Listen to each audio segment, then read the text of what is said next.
IPL 2026 കോഹ്ലിയുടെ കരുത്തിൽ ചിന്നസ്വാമിയിൽ ആറാടി ബാംഗ്ലൂർ ഗുജറാത്തിനെ തകർത്തു. ബെംഗളൂരു സ്വന്തം തട്ടകമായ ചിന്നസ്വാമി സ്റ്റേഡിയത്തിൽ നടന്ന ആവേശപ്പോരാട്ടത്തിൽ ഗുജറാത്ത് ടൈറ്റൻസിനെതിരെ റോയൽ ചലഞ്ചേഴ്സ് ബാംഗ്ലൂരിന് RCB 5 വിക്കറ്റ് ജയം.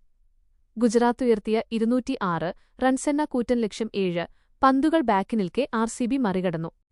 പ്രധാന സംഭവങ്ങൾ: വിരാട് കോഹ്ലിയുടെ മാസ്റ്റർ ക്ലാസ്. മറുപടി ബാറ്റിംഗിനിറങ്ങിയ ബാംഗ്ലൂരിനായി വിരാട് കോഹ്ലി ഒരിക്കൽ കൂടി തന്റെ ക്ലാസ് തെളിയിച്ചു.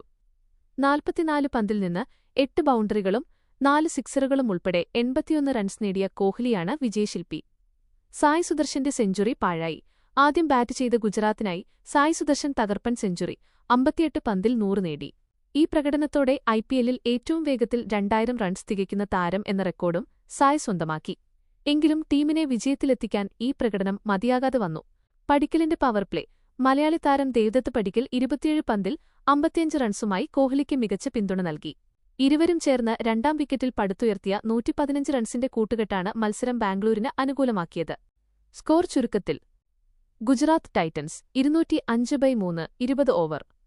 Royal Challengers Bangalore 206/5 18.5 over. Man of the match Virat Kohli. ഈ വിജയത്തോടെ ബാംഗ്ലൂർ പോയിന്റ് പട്ടികയിൽ നില മെച്ചപ്പെടുത്തി. ഏപ്രിൽ 30 അഹമ്മദാബാദിലെ നരേന്ദ്രമോദി സ്റ്റേഡിയത്തിൽ വെച്ച് ഇരു ടീമുകളും വീണ്ടും ഏറ്റുമുട്ടും.